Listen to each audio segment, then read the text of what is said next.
What was Israel to do first before attacking a city? This is a question that we seek to answer today as we continue our verse-by-verse study of the book of Deuteronomy on walking through the Bible.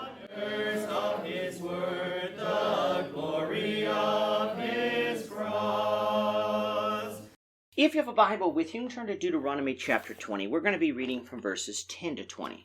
If you don't have a Bible, don't worry. Just follow along with us on the screen. The version that we'll be reading from is the New King James Version. So Deuteronomy 20, beginning at verse 10. When you go near a city to fight against it, then proclaim an offer of peace to it. And it shall be that if they accept your offer of peace and open to you, then all the people who are found in it shall be placed under tribute to you and serve you. Now if the city will not make peace with you, but war against you, then you shall besiege it. And when the Lord your God delivers it into your hands, you shall strike every male in it with the edge of the sword. But the women, the little ones, the livestock, and all that is in the city, all its spoil, you shall plunder for yourself, and you shall eat the enemy's plunder, which the Lord your God gives you. Thus you shall do to all the cities which are very far from you, which are not of the cities of these nations, but of the cities of which these peoples, which the Lord your God gives you as an inheritance, you shall let nothing that breathes remain alive, but you shall utterly destroy them, the Hittite, and the Amorite, and the Canaanite, and the Perizzite, and the Hivite, and the Jebusite, just as the Lord your God has commanded you, lest they teach you to do according to all their abominations, which they have done for their gods, and you sin against the Lord your God. When you besiege a city for a long time, while making war against it to take it, you shall not destroy its trees by wielding an axe against them. If you can eat of them, do not cut them down to use in the siege, for the tree of the field is man's food. Only the trees which you know are not trees for food you may destroy and cut down to build siege works against the city that makes war with you until it is subdued. In our last lesson, we were introduced to the rules of warfare in Israel. In all things, Israel was to trust in God for their victory, but they still had to fight, for God would not fight in their place. As such, they could die in battle, which is why a few exceptions for military service was given. The officers of each city would organize the men among them, appoint captains over the regiments, and prepare the people for war. Once the priest had spoken to the people and reminded them that God would be with them, they were ready for battle. Coming now to verse 10, though, we find that Israel's first posture militarily was not to be one of attack, rather one of diplomacy. Now, even though Israel was generally not to be a warlike people once they took Canaan, there might arise a situation where Israel needed to go to war and attack a city. In this case, they weren't simply to attack it without first giving that city the opportunity to surrender.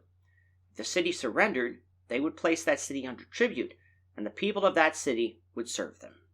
We see this in some military campaigns today. Peace is much more preferable to war, as not only are the men saved from death, but families aren't ripped apart, nor is property damaged. Thus, if possible, this situation would be the best case scenario for Israel. If, however, the city will not make peace, then Israel would besiege the city, and when the Lord delivered it into their hands, they were to kill all males in the city with the edge of the sword.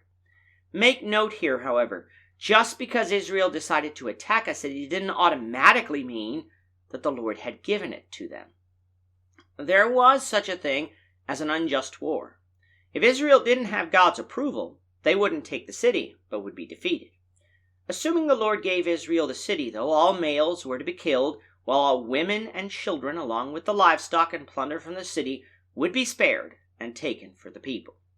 Yes, it does mean that women and children would become servants in Israel, but that didn't give Israel the right to treat them brutally, as that is the reason they were saved in the first place, for they were non-combatants in war.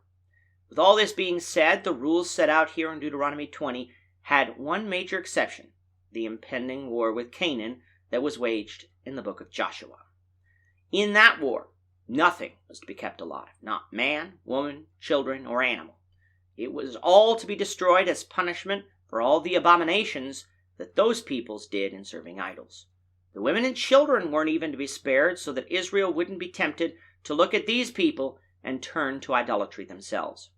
Now we know that Israel didn't follow this command, and then did turn to idolatry, which resulted in God's judgment. If Israel would have followed God's commands here, perhaps they wouldn't have gone after idols and then be spared this torment. But even though everything was to be destroyed, if they waged war against a city for a long time, the temptation might be to cut down all the trees, including fruit trees, in order to finish the job. Israel wasn't to do this, for the tree of the field is man's food. That was not only true for Israel in battle, but for the enemy as well. All non-fruit-bearing trees could be cut down in order to bring an end to the battle, but fruit-bearing trees were to be spared, so as not to exacerbate the miseries of war with the horrors of famine.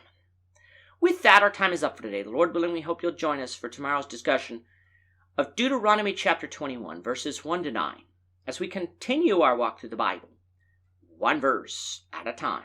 Thank you for watching today's episode. We hope that you found it edifying and ask that you not only subscribe to our channel and podcast, but that you like and share this episode among your friends, so that the saving gospel of Jesus Christ can go out to the whole world.